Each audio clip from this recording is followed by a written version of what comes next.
ఈ విత్తనాలు మళ్ళీ మొలకొస్తాయి. మళ్ళీ మళ్ళీ మనకు కొత్త ప్లాంట్లు వచ్చేసి మళ్ళీ ఇదే విధంగా తయారయ్యి మళ్ళీ అవి కూడా ఎరువైపోతాయి. ఇలా చేసుకుంటే మనం బయట నుంచి ఏం తెచ్చే పని లేదు. మనం తోటలోనే అన్నీ ఉంటాయి, తోటలోనే పండుతాయి అన్నీ. అలాగే చూడండి, ఇక్కడ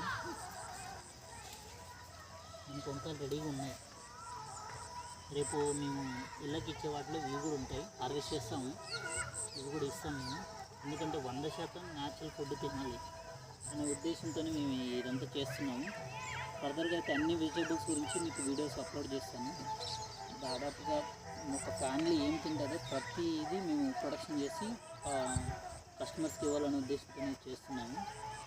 ఏం చేసినా జీరో కల్టీ టిల్లేజ్ మెథడ్లోనే, మనం ట్రాక్టర్ పెట్టి దున్నుకోకుండా 5 డిఫరెంట్ టైప్ ఆఫ్ క్రాప్స్ ఒకే ల్యాండ్లోనే ప్లాన్ చేస్తున్నాం. ఫర్దర్గా అయితే మీకు ప్రతి వీడియోని అప్లోడ్ చేస్తాను.